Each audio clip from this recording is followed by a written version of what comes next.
কোনো এক জঙ্গলে একটি দরবেশ বাস করত।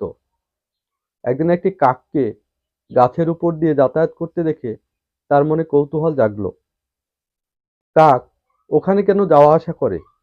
হঠাৎ দেখলেন একটি অন্ধ সাপকে কাক আহার করাচ্ছে। দরবেশ এ ঘটনায় আল্লাহর অসীম কুদরতের কথা বুঝতে পেরে মনে মনে ভাবলেন, আল্লাহ পাক যখন একটি প্রাণীর রুজি রোজগারের ব্যবস্থা বিনা পরিশ্রমে করে দিচ্ছেন, তখন খাবারের জন্য এত চিন্তা করে মাথা খারাপ করার কি প্রয়োজন? আমার খাবারও ঠিক সময়ে এসে যাবে। এই ভেবে তিনি আস্তানায় ফিরে এসে ইবাদত বন্দেগীতে মশগুল হয়ে গেলেন। ৩ দিন ৩ রাত চলে গেল, কিন্তু খাবারের কোনো ব্যবস্থা হলো না। আল্লাহ তাআলা তার জন্য কিছুই পাঠালেন না। অবশেষে তখনকার নবীকে আল্লাহ তাআলা দরবেশের কাছে পাঠালেন। নবী এসে দরবেশকে বললেন, তোমার শক্তি সামর্থ্য রয়েছে, তুমি কেন নিজেকে দুর্বল অন্ধ সাপের সঙ্গে তুলনা করতে গেলে?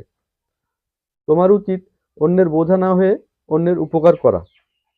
দরবেশ তার ভুল বুঝতে পারল এবং আল্লাহর নিকট ক্ষমা চাইল। রুজির মালিক একমাত্র আল্লাহ। সেটা অর্জনের জন্য মহান আল্লাহ পাকের উপর ভরসা রেখে চেষ্টা চালিয়ে যেতে হবে। বাড়িতে বসে থাকলে চলবে না।